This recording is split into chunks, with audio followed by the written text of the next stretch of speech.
Magandang tanghali mga ka-farmers. So ako po ngayon ay muling nagbabalik. Meron na naman akong tips para sa mga baguhan dyan ang nag-aalaga ng baka. Kunting tips lang to, pero sana kahit pa paano may matutunan kayo. So bago natin pag-usapan ng pagbabaka, so please paki-subscribe na lang po para updated kayo sa mga bagong ina-upload ko. Mga tips ko na to ay para sa mga baguhan lang to, yung mga bagong nag-aalaga ng mga baka. So sa panahon na nag-init mga ka-farmers, talagang huwag nyo silang hayaan na laging bilad sa araw, no mga ka-farmers, kasi di maganda sa katawan nila yung mga madalas na nabibilad sa araw, no, kasi nag-dehydrate yan sila mga ka-farmers. Minsan yun yung dahilan yung pagtatain nila, no. Kaya mas maganda ang gawin nyo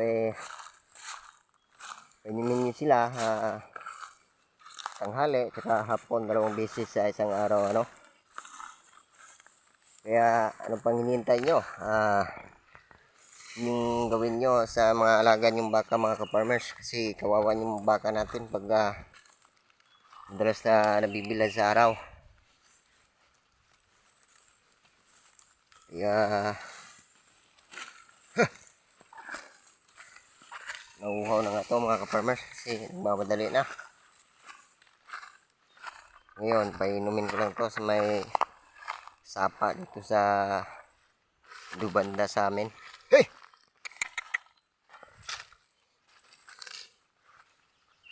Ganda talaga mga ka-farmers pagka pinainom natin sila sa tanghali at hapon para tuloy-tuloy yung ano nila, pagkain.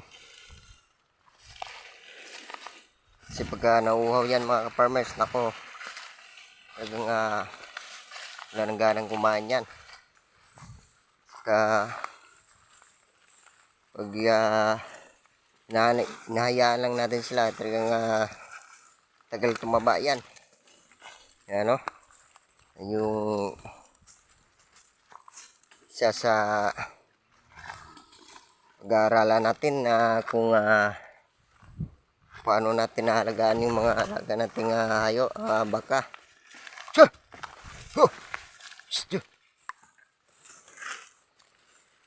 Hindi lang yung basta na lang natin sila pinapakain, pinapainom kung kailan natin gusto. Pag-aralan mo talaga yung panahon, kung pag-aralan mo yung baka mo kung anong oras ba dapat sila painumin. Yan.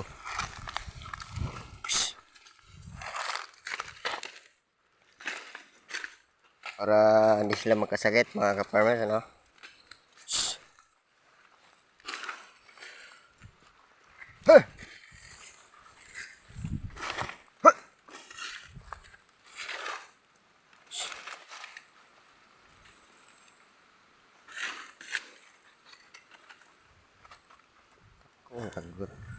Yan yung mga siro nila mga ka-farmers, oh. Nauuhaw din to.